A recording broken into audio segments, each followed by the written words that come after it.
Welcome to the Love of the Star podcast. I am Bobby Belt, Dallas Cowboys insider for 105.3 The Fan in Dallas. That is your radio flagship home of America's team. Joined as always by Brian Broaddus. He is a former Super Bowl winning NFL scout. He is now the co-host of the G-Bag Nation, 2 to 7 p.m. Monday through Friday on 105.3 The Fan in Dallas. And you can also catch him as the pre- and post-game co-host of on the Dallas Cowboys radio network. Brian, how you doing today? Doing well, Robert. Happy December.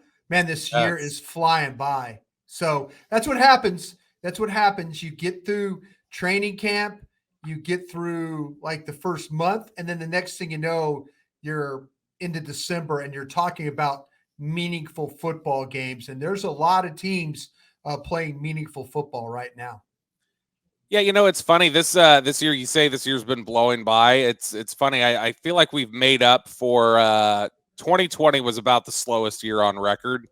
I mean that felt like 2 years mixed in, and then I feel like because of that and our experiences in 2020, 2021, and 2022 have blown by, and Right. it all total. 2020 felt like 2 years. These last 2 years have felt like 6 months each. So over the course of the time, it feels like 3 years total. So it works out well. Brian, I know you got a chance to watch these Indianapolis Colts a little bit. I've got a chance to see a little bit of them. I saw a little bit more in just some study I'd done a couple weeks ago of the Frank Reich iteration, but I've seen a little bit of the Jeff Saturday teams now. Watched the most recent game, but let's go through some of your thoughts on this Colts team. First thing I want to touch on, because I think it's been a discussion point for a lot of people. We talk about how great Dallas's pass rush has been. And, we hear the same line that the Colts pass protection is just about as bad as the Cowboys pass rush is good. Are you seeing on tape that this is an offensive line for Indianapolis that's as bad as the stats seem to say it is? Do you think it's more an issue of Matt Ryan holding onto the ball too long and that the offensive line maybe isn't quite as bad as it would appear on the surface? Or how do you evaluate the way the Colts protect up front? Yeah, I think there's been some times where Matt Ryan has held the ball. And, if you watch what's happened, and I went back and did the games under the Jeff Saturday administration, because you have a fired offensive coordinator, you fired a head coach who was a primary play caller. So now you have a first-time play caller. And so it was interested to see how that was all transpiring. To be honest with you, Bobby, the last 3 games as Jeff Saturday as a coach, I kind of felt like that maybe the Colts had a chance to win all 3. They had a chance. Clearly, they played very well against the Raiders in Las Vegas. Did a great job there.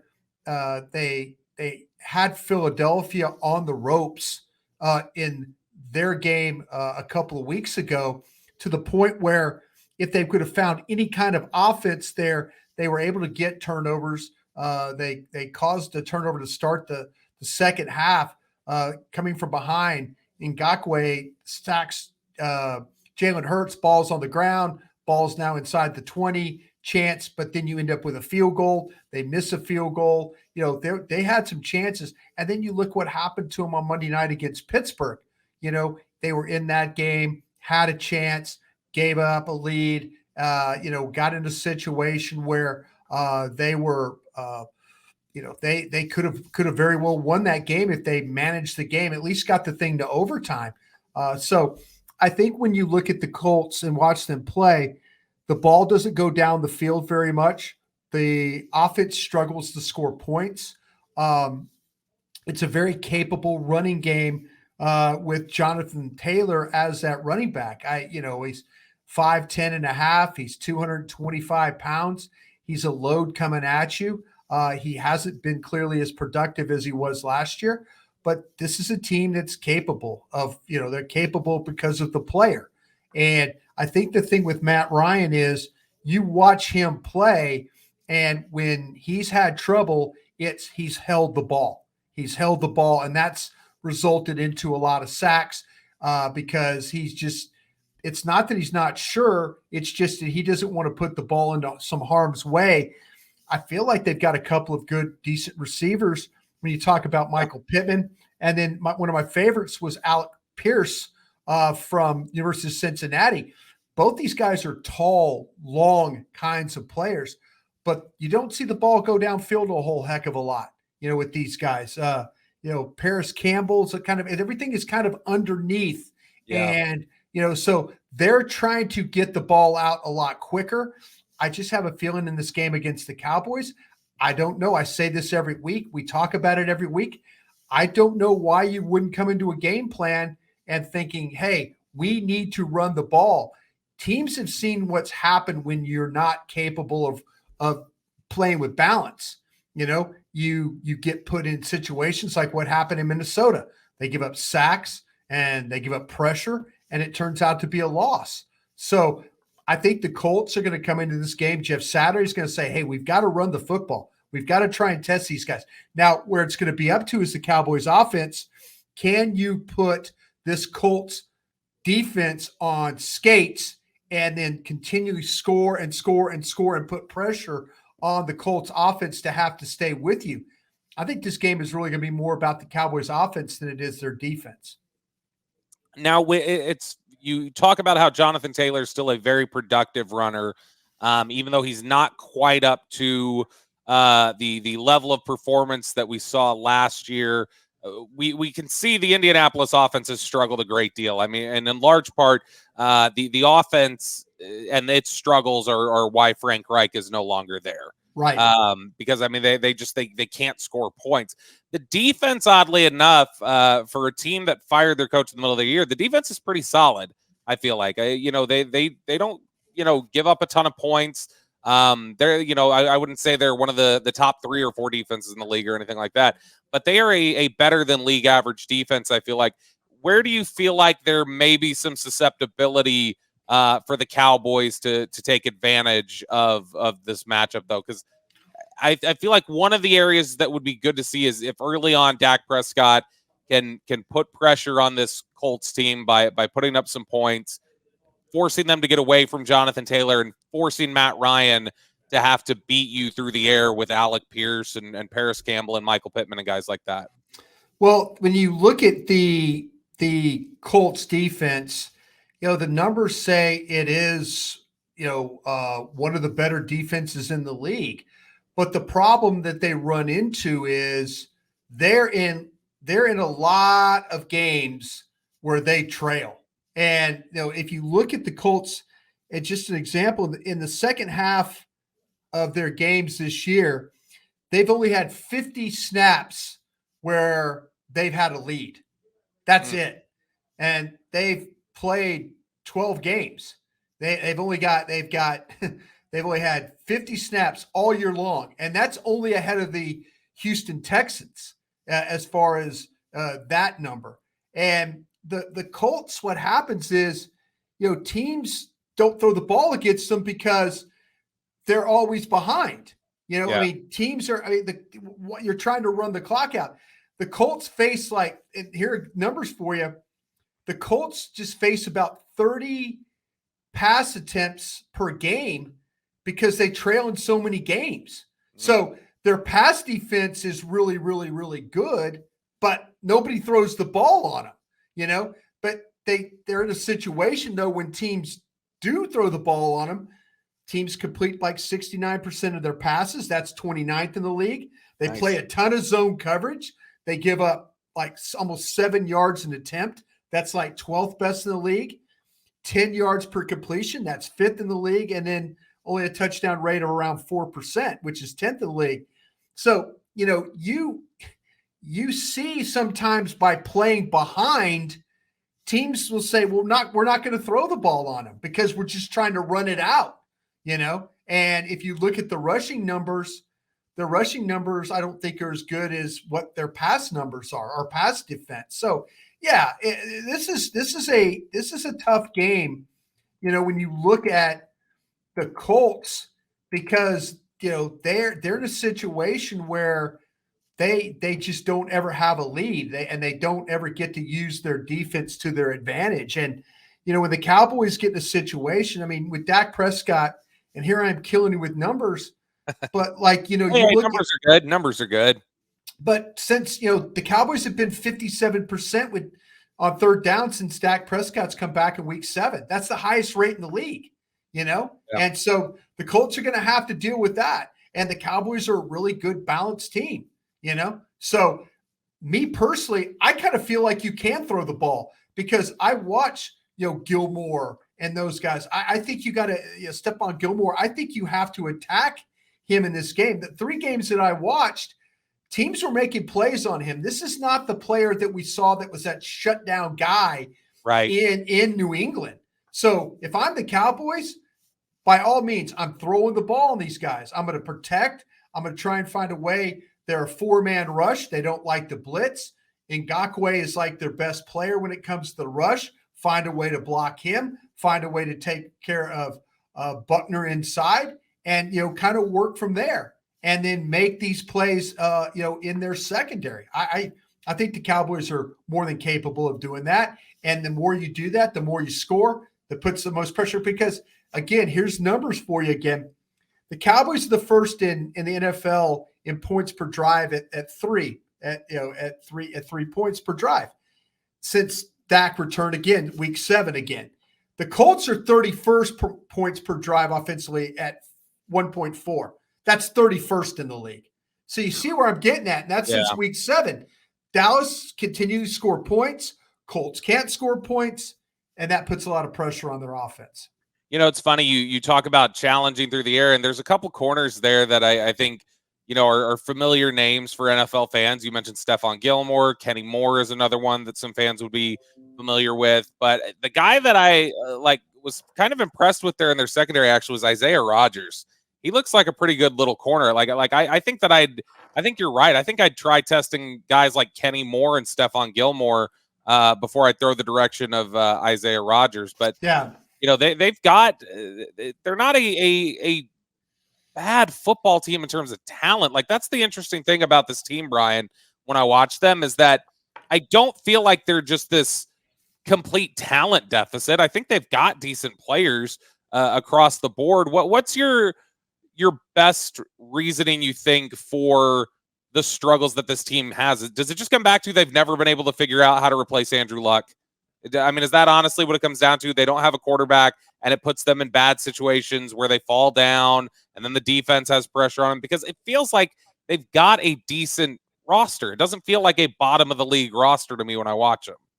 No, and I've always had a lot of respect for Chris Ballard, who is the general manager there, but they have chased this quarterback thing for, it feels like, forever. When you look at, and the veteran quarterbacks, and they had Carson Wentz last year. Basically Jim Irsay said, if you don't get rid of Carson Wentz, I'm going to get rid of you, Chris. I'm going to get rid of you, Frank. Well, he got rid of one of the guys, is what he did. But I feel like this team has just chased. They've been chasing these problems with this quarterback, and it's one of those things where they.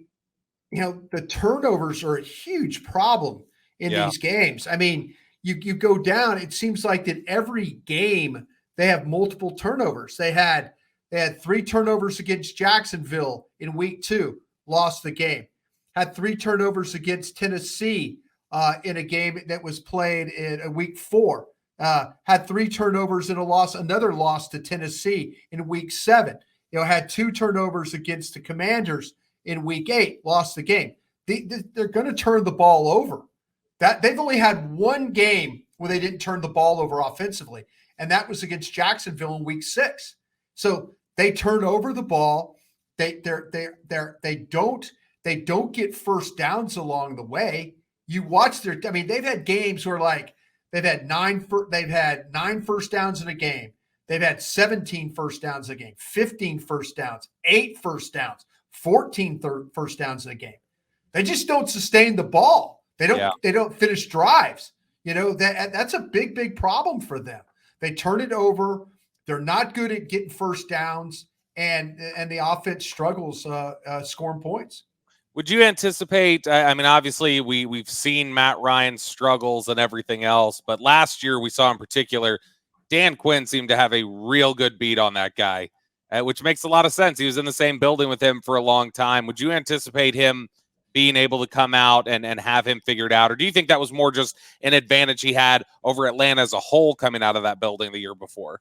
I think he has an understanding of how he wants to attack Matt Ryan in this game. The problem is, I don't think Matt Ryan is going to let you attack him in this game. I think the ball's going to come out quick. I don't know how much pressure you're going to be able to generate. When you get around Matt Ryan, he's run for some first downs here. He's not the most mobile quarterback, but that ball is going to come out so quick. So to me, what's going to be really key in this game is rush and then elevate. Rush and elevate. Because if ball's coming out, he'll throw the ball at a trajectory that will throw it low enough that balls will get tipped in the air. So that's where you got to be very mindful. If you're not going to get home, get the hands up quick, because he's going to throw the ball on the line and he's going to get it out quick. Whether it's to these wide receivers we talked about or to the tight end. That's kind of his thing now. So I would anticipate him, going in. How much pressure can you get on him? Can you get the ball? Can you get him to hold the ball? Like 70. Here's another number for you.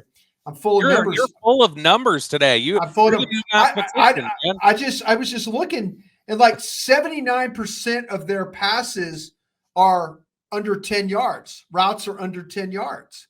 That's where they're at right now. Yeah. Can you find a way to take away these with Pittman and Pierce, these big body guys, and and the tight end? Can you find a way to take away Lonnie Woods and and Woods? That's a big guy to have to deal with and have to cover. But the ball is going to come out quick. You just got to get hands up, be ready to drive on the ball. Me personally, I would try and take Pittman out of the game with Diggs, and I would put basically 10 guys in the box and say, let's try and see if you can run the ball against that. I don't think that's a bad idea. By the way, Jelani Woods, a guy the Cowboys had a lot of interest in before the draft this year. They ended up with Jake Ferguson, though. I don't think they're too disappointed with that. Nah. You're listening to the Love of the Star podcast. The Love of the Star is an Odyssey podcast. You can find it on the Odyssey app or wherever you get your podcasts.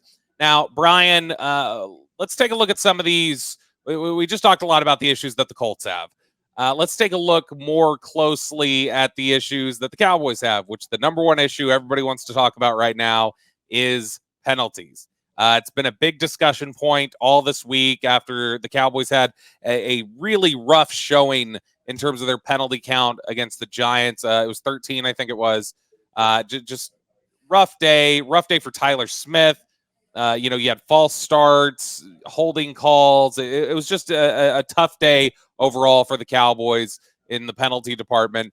I thought it was interesting this week with a lot of the discussion that's gone on. Mike McCarthy said something on Monday that I'm curious for your thoughts on, because I feel like this is applied to a couple different guys, and I think this is a valid. I don't think this is scapegoat. I think this is a valid thought process, which is, while there are a lot of penalties that you want to coach out of this team, I do agree with Mike McCarthy when he says you want to be a little careful about some of the things you're teaching when you're trying to coach these penalties out. You don't want to teach a guy to not be like not be the player that he is. Coach that aggression out of him. For instance, like if you're talking about a really aggressive player like a Tyler Smith or a Sam Williams, for instance, there are ways to teach that and try and rectify that. But at the same time, you don't want to, in the process of doing that, change who they are as players and their approach to the game and end out accidentally coaching some of their natural aggressiveness out of them. Do you think that that's a valid concern for this Cowboys coaching staff as they look for ways to fix the penalties? It says, look, you got to fix the penalties, but there needs to be kind of an even hand approach to this to make sure you're not coaching out some of the characteristics and the traits of these guys that make them good football players. It happened to Micah Parsons in the Minnesota game. Remember when Kirk Cousins goes back in the pocket and Micah thinks the ball's gone and he like stops, like he thinks the ball's gone. Why do you stop? Because you think you're going to hit the guy. So, or you're going to fall on him and get the roughing penalty. Me personally, I understand where Mike McCarthy's talking about. I don't think the penalties are going to change for this football team. I No. really, really don't. Now, can the pre-snap penalties change? Can the lining up off sides? Can the illegal motion penalties? I still feel like they're going to get holding penalties. They got a rookie left tackle. They've got a guy at right tackle that doesn't always play with power. You got a left guard that sometimes on the backside of a trail as a scoop, he's going to tackle a guy because he's a step behind. You're going to get defensive backs that on an interception are going to hold a guy like Diggs. You're going to get that. You're going to get those penalties. There are penalties that they're just not going to get away from. Every time it's a third down and they get a stop and we're at the game, I look on the field like, okay, where's the penalty? Where's the defensive holding penalty? Where's the illegal contact penalty? Where's the hands to the face penalty? That I feel like with this group, it always happens that way. Okay, big run. Oh, where's the holding penalty on Ferguson here? Where's the illegal use of hands penalty? On a Hendershot or something. I mean, those are the kinds of things I just think that I think you're going to have to live with. I know it sounds terrible to say that, and it's probably not going to be any better this weekend with Carl Sheffers as your referee. This is one of the top 5 penalized referees in the league. He's big on he's really, really big on offensive holding. He's big on unnecessary roughness. He's big on defensive pass interference, and he's also big on offensive pass interference. That's not a guy that lets you play, No. And not at all. So those are the kinds of things. I mean, the Cowboys, all those things, offensive holding, unnecessary roughness. How many unnecessary roughness penalties have we seen this year from the Cowboys? Guys like Sam Williams. Yeah, Sam Williams, guys like that kind of lose their cool. Guys, Wilson bumps the quarterback out of bounds, bumps a wide receiver out of bounds that's already out. Defensive pass interference. We've seen that with in the past with Anthony Brown.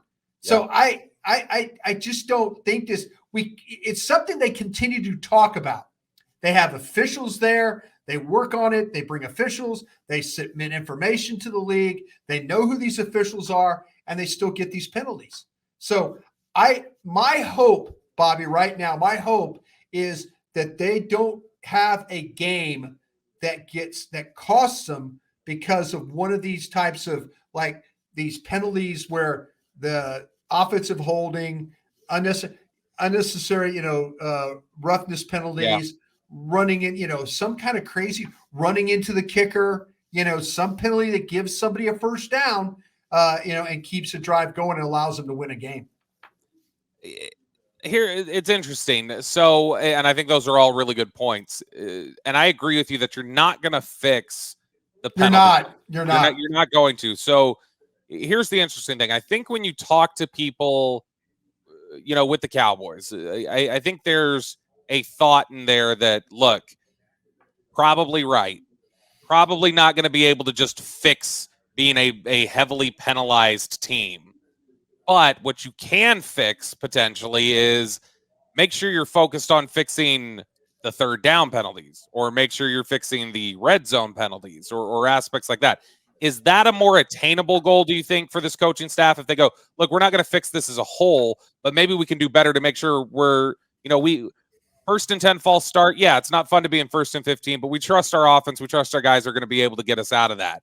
It's a lot more difficult when it's 3rd and 7, you hand off the ball, and you get a holding penalty that puts you back to 3rd and 17 or something. Is it at least a more attainable, realistic goal, you think, if they drill down on, let's try and eliminate penalties in these scenarios, even if we can't eliminate them all? The pre-snap penalties are, you get guys that get anxious, and whether that's the tight ends, the tackles, those guys get a little anxious. The ball's going away. They're trying to make the backside blocks, or the ball's coming to their side. They're trying to get the blocks, get off the ball, get into their guys. We've seen a guy line up off sides that was crucial in a game against Green Bay. You could talk about that, but these officials, you get tired. You get late in a drive. It's the 13th play of a drive. You get a little sloppy with your technique. Instead of keep your hands inside, hands go outside the framework. Now you have a 20-yard run. that's called back because you got off the ball, hands went outside the framework, and because you were sloppy, because you were tired, and you didn't want to do it. So I think the easiest ones to correct are the pre-snap ones, and they'll say, okay, we can live with the aggressive penalties, but you don't live with the aggressive penalties if all of a sudden you're like, you get a 25-yard pass to CeeDee Lamb, and then you get called for hands to the face. Yeah. I mean, you can't have that. You got to have better body control. You got to have better balance. And there's at times where you're just kind of like, okay, they got lucky on that one. Didn't get a flag. So I don't think things will change, as I've said before, but they could sure talk about them. Do you buy the talking point that's come out of the Star this week that they believe a lot of the pre-snap penalties and things like that can be traced back to the cadence adjustment in recent weeks with Dak being back in the lineup as opposed to Cooper Rush? Do you think that's a valid reason for some of these penalties, which is what they've been discussing this week? Yeah, it sounds like the Dak Prescott has all those reps in training camp, all those, he got knocked out the first game, but he came back in week 7. We're in week 13, right? Yes, but they have gone silent on the road. Yeah. So home games they've done. So this is the first home game they've played with Dak in 3 weeks, and they had a lot of pre-snap penalties. Yeah. If that's something that makes them feel better about jumping off sides, then by all means go with it.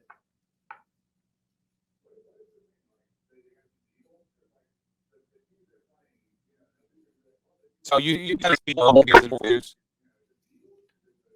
I'm sorry? Do you think that's at least? I said, do you think that's at least, if that's what you can go with as a means to address it? Do you think that's scapegoating the issue at all, or do you think that could be a legitimate reason for that? It could be legitimate. I'm sorry, I lost you there for a moment. Yeah, no, you're good. And so yeah, I don't know how you can talk about cadence and all that, and I don't think it's scapegoat. I say it, but I also know that you get to the line, you get tired, you get to a point where you're not concentrating. That's when you need to be your absolute best, when you get down to, when you're driving the football. And they got in the situation where it's 3rd and 15 because of a penalty the other day, but they managed to get a touchdown out of it. But that's just end of the drive concentration or lack of it. Yeah, you gotta, maybe Dak has to remind them a little bit more of like, okay, guys, hey, hold your water here. I'm going to go for a hard count. I'm going to try and draw them off sides. I'm going to try and do this or that. Or, hey, make sure you line your ass up on sides. Get out there when you come across. Make sure, just simple. Maybe it's simple as Dak reminding them before the play when they get in the huddle. Hey, we're going bunch formation. Make sure you guys are on the line. Those kinds of things. Maybe that's what it's going to take to kind of get these guys going again on that. Jerry Jones told us on 105.3 The Fan on Tuesday, we had asked him the question we've all been discussing here. Sean Sharif said to him, do you just reach a point where you say, this is probably something we're always going to have to deal with? And he pretty forcefully said no, and then said no again, and laid out why it's not an acceptable standard. And Steven said the same thing. I think they probably will have an understanding that it's not realistic that it's going to be fixed. But of course, they've got to hold up that standard. They've still got to demand that standard, even if they don't believe that it's realistic. But having sat in some of these like Monday morning meetings with Jerry, like you have, do you think he's going into these meetings and that's something that he's asking of them is like, what are y'all doing about this? Yeah, no, I think he absolutely is. Or I think they're telling him what's going on. 6 penalties is better than 13. However you can eliminate the 4 or 5 motion penalties, lining up off sides, legal contacts, whatever penalties you can. They are. It's hard, Bobby, because he's emphatic about no, but they've been no for a while now. They still continue. They still continue. They talk about it all the time. Mike McCarthy talks about knowing the officials and talking about what penalties are called and stuff. They still get called for penalties. Would you guess Jerry is as forceful in those Monday meetings with Mike McCarthy as he is with us? Yeah, he's trying to will it. He's trying to will that, like, if I talk about this, we're not going to get him. If I put my foot down, we're not. Well, okay. But you think he's demanding? You would guess he's probably still trying to demand. Yeah, he's asking privately. Mike McCarthy came to the podium last week, and it was a nice win. What was the first thing he was talking about? He was talking about the penalties. Yeah, talking about the penalties. Too many penalties. Too many penalties. Too many penalties. He was talking about that. And then what happens when they lose a game? Officials, officials, officials. You know, it's a common theme with these guys. You know, they talk about it. They talk about it. Nothing's done. I don't see any change, and that's why when I want to say, oh no, Jerry's right. There's going to be change. We talk about it every week. It's a common theme. They can't get this right now. I'll say this one last time. My only hope is it's not a penalty that costs them a football game. That's my only hope. You're listening to the Love of the Star podcast. The Love of the Star is an Odyssey podcast. You can find it on the Odyssey app or wherever you get your podcasts. All right, Brian, let's transition now to our favorite part of the show. It is our listener mailbag, where we turn things over to our dear listeners for their questions and let them dictate the topics a little bit. First question here from Russell Maben. He says, if we are operating offensively better with more tight ends on the field, which we talked about that the other day, 13 personnel has been very effective for the Cowboys this year, then why not let someone else overpay for an older, injured wide receiver that takes a tight end off the field? Brian, is there some logic to that? If you've had success with tight ends, why bother going out for a receiver? Or do you look at it from the opposite end and go, the fact that you have to have 13 personnel to have the sort of success you want on offense means you need to upgrade your receivers? Well, first off, I'll go on record as saying I've gone from, say, 60% to 75% to 50-50 on Odell Beckham being Come here. on, Brian, you're killing me. I need Odell Beckham here. Just get on board with me, man. Well, if they don't get the type of physical that they need, I don't know if they can. I don't know. I mean, maybe this will be medical. My belief is this is going to be medical more than money. If he's healthy and he tells them I can play right now, I think they'll pay it. Yeah. Well, but also though, I'm talking to teams around the league. Like, why would most of these big time free agents, and it's a knee or an injury, if it's the off season, yeah, you might get a workout, but during the season, I don't know. Yeah. This is something I didn't even think about. If you're a team that's interested in Odell Beckham, you might have to turn away and just say, knee looks fine, we're going to sign him. Whereas somebody could bring him in and work him out and say, he's 2 weeks away. He's 3 weeks away. He's 4. If it got to the point where he was 4 weeks away from being ready to really play, is that worth it to you in the Dallas Cowboys? It's a good question. I mean, I think what the Cowboys want Odell Beckham for is Philadelphia in the playoffs. I think they want him Philadelphia, Tennessee, those last couple games of the season, and they want three tough games. 3 tough games. I mean, you're going to play against 3 likely playoff teams. When you talk about that, Philly, Tennessee, Tennessee, Philly. Is it Tennessee, Philly, or is it Philly? It goes Philly, Tennessee, Washington. Right, yeah, Philly, Tennessee, Washington. Those are going to be three really, really tough games. You're dealing with all these AFC South games right now. Wait till you get to those that stretch that we were just talking about. I'm with you. I'd like Odell Beckham to be here because I feel like on that 4th and 3 against Green Bay that he finds a way to go make a play, that he could separate and get open and make somebody pay for lack of coverage. So to me, I'd love to have Odell Beckham here. The thing I now worry about is the more that people tell me, and not so much from the Cowboys, but are you going to have a great understanding about his knee and when he will be ready to play? We can all say he's clear and ready to go, but somebody's going to have to make a determination over there at the Cowboys. And are they going to be able, is this Jerry making the determination like, I don't care what you say, Jim Maurer and Britt Brown, we're signing Odell Beckham. It's your job to get him on the field and get him ready to go. I know you've told us before about being on a team and the the having a fear of a medical and passing on a guy that it bit you with Larry Yeah, Allen. Larry Allen. Have you ever had the reverse where you were on a team that had a concern about a medical? You guys said, "Screw it, let's jump in and do it," and then it bit you, and the injury came back to hit you. Well, Bill Parcells did it with Marco Rivera. If you remember the guard from the Packers Yes, way yeah, back, he gave Marco Rivera like $9 million. Marco Rivera had a bad back. We all knew that. I knew that coming out of Green Bay. But he said, Bill's like, no, Marco Rivera, we got to sign him. Well, we signed Marco Rivera. What happens? Marco Rivera never plays because he had a bad back, got hurt on a treadmill, bad back. Those are the kinds of things that let's go ahead and sign him. Let's go ahead and do this. Let's go ahead and do that. There's that was I've lived that one before.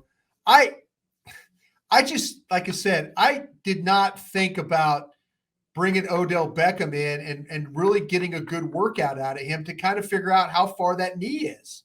Somebody is going to, whoever signs him probably is going to have turned a blind eye to a complete physical on him, or where a physical where you can go and work him out and see how he's really moving.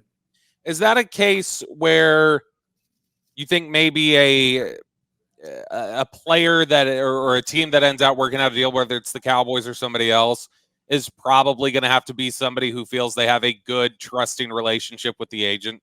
Yeah, I think so. Is that going to be a heavy factor, you think, in this case? Because if that's the Well, case, it should be pointed out that Von Miller and Odell Beckham share the same agent. Yeah. See, that's the thing about it is, too, you're in a situation where, with Jerry is adamant. And the thing that's interesting, Bob, and with the lady Anderson that was on with you Cena Anderson, yeah. Lucina Anderson, who was on with you guys this morning, the thing that she said to you was if he plays. And she is very well connected to Odell Beckham. If and we've seen this whole thing. There might come a point in time, like Jerry Jones is adamant, it has to be this year. It has to be this year. And if Odell Beckham is in a situation like, well, I might not, I might see, I don't want to maybe. If you get any of that, you don't push the issue. Don't push the issue there. I mean, you should make it about this year if you can. And I think the Cowboys are trying to do that. Next question here from @RGZNBA. This time last year, the Cowboys started to have problems running the ball. Right now, they're running it very well. What difference are you seeing? Is it simply that the offensive line is just run blocking better, or is there more to it? The run blocking, actually, I don't even know that it was around this time last year. I felt like the running game started struggling pretty close to like even before Dak Prescott got hurt. I think part of what you're seeing is Connor McGovern's playing better than he did when he had to step in and play last year. I think Terrence Steele has become an elite run blocker. Tyler Biadasz has improved. So the offensive line is playing better, but also Ezekiel Elliott's healthier right now. He wasn't a couple weeks ago, but I think you saw what health can do to help Ezekiel Elliott. When you saw him on Thanksgiving on 3 days rest and he still looked incredibly fresh, I think that speaks to the importance of making sure that knee is right and speaks to how honestly poorly I think they played it last year. Well, he probably helped in how they played it poorly because he didn't want to come off the field. He's very Jason Witten-like in demanding that he stays on the field. Des Bryant, same thing. Des Bryant, I'll cut off my damn finger to go play a game. I mean, that's these guys don't want to leave the field. And I think there's a couple of things with the running game. You mentioned there's a really good combination between Steele and Martin and what they've been able to do there. They've got young tight ends that can block. Even Schultz has blocked at the point of attack well enough to give them some opportunity. And this team has shown a willingness to give the ball on a consistent basis to Tony Pollard. Not just 6 times a game, 18 times a game, 20 times a game. There's more of a willingness. So now, when's the last time, and I still need to look this up, when's the last time that Tony Pollard had more carries than Zeke in a game? I don't think one time. Was it one time? It was this past week. Yep. That's it. So that's what I'm saying. That's the only time. And that's why the running game has gotten better, because you have 2 backs an offensive line and a group of tight ends that are doing a really, really good job blocking up front. Next question here from Garrett. He says, am I crazy, or is this the Anthony Brown we've always seen besides last year? I think last year was an anomaly. No, I think he's playing worse right now than he has throughout his career. I think that he's not a black hole, but man, he's getting burned in ways that I don't think we've seen in the past. I know he's always been an easy one to pick on for fans, but I think overall he's been a very solid corner for you. And last year he was a really, really good corner. I think this year I think he's just wildly inconsistent. I know we've talked about this, and I hate wildly speculating like this. It almost seems like a guy who is hurt or something. Like it's so outside the norm and outside what we've come to expect from him as a player. He doesn't look like he has any quickness to him. Like there's separation in his game. He's the fastest. Like guys. I know. They would tell you he's the fastest guy on the team. Or one of them, and he just it's not there. Yeah, when guys are running past him and he's not catching up, there's something wrong there. I think there's a little bit too, maybe some confidence issues as well. I said this before, I'll say it again. I was really, really, really wrong about him. I thought he was going to have a huge season, a breakout season, a season that, like, hey, we talk about Diggs. Teams are grateful because Diggs is playing so well, in pass defense that throwing at Brown has given them an avenue where they don't have to attack Diggs. Right. That's given them an avenue. They're like, listen, we don't have to throw the ball at Diggs. We'll throw it at this other guy, and that's where before he was making plays. Now he's not making as many. You know what? And it's not just see, this is the other reason why I think you got to say there's something wrong with an injury or something. We were out there at Oxnard. He was the most consistent player on the field, offense or defense. He was good every day we were out there and made plays every day we were out there. So it's very bizarre here. Last question. I'm going to finish with another question from Garrett here because I think this is an interesting question. And I'm interested to hear. You're going to make everybody mad. You're going to make people mad. You better go to another question. People, the question? I'm going to ask it because I think I'm going to be. I think I know what your answer is going to be, and it's wildly different from what it would have been 3 months ago. Who's the most important free agent to retain for the Cowboys at the end of the year? Donovan Wilson, Tony Pollard, or Terrence Steele? Maybe Terrence Steele. That's it. Now, Terrence Steele's restricted. You've got some control over Terrence Steele. Let me tell you this. Pollard, though, I'll tell you what, man. Again, I start being Thursday night here. I start my draft prep. December 1st is always my day to get started on this. So when I get done from here, I'm going to grab some dinner and I'm going to start on my draft prep. I'm interested to see all these running backs in this draft. I'll tell you what, it's hard to find them offensive tackles, though. And this guy, 3 months ago, I would have never, ever, ever, ever said that. That kid right there at right tackle, I threw a lot of dirt on him. I threw a lot of dirt. If he says, hey, I want nothing to do with you, Brian Broaddus, I would say, you know what? You're absolutely right. But I kind of feel like that having him at right tackle, he's developed. They're developing an offensive lineman there. Yeah. I don't think he's ever going to be the strongest guy, but how he plays is not killing you. Now, week 1 against Tampa, there looked like some issues there. But you want to say since that week 1 game, he's been pretty damn good for you. Yeah, just about everybody on your team had issues in week 1 against Tampa. Yeah. So, I mean, I guess we can write it off to that. I still like Tony Pollard a lot, by the way. Yeah, he's a really – I like all 3 of those players, Donovan Wilson, Tony Pollard, and Terrence Steele. So, okay, now my last question for you, who are you starting with tonight? Do you have players in mind you're going to start with? Yeah, I think what I'm going to do is I used to do it where I didn't do quarterbacks, and I'm very fortunate. My relationship with Dane Brugler, his top 100 list that he's got and stuff. I don't even know if he's put that out yet, but he and I have talked about it. And so we're visiting about it. So he gave me some names to start with. And so I think Will Anderson, the defensive end, very good. from Alabama will be my very first player to take a peek at tonight. If you're going to look at edge rushers, I will say, if you've got Will Anderson, if you have time to work in Tyree Wilson from Texas Tech, I think you'll like him too because he's a good football player. I got a list. I got a list of guys that Dane is always. Dane and I are close, so we're good here. We're good. I think we've got USC's full season coming in tomorrow. By the way, the offense. So there we go. We'll see. We'll see. I've got to work on some trade stuff, but we'll see. I think Bobby. By the way, you're not doing enough. Okay, you know. I know.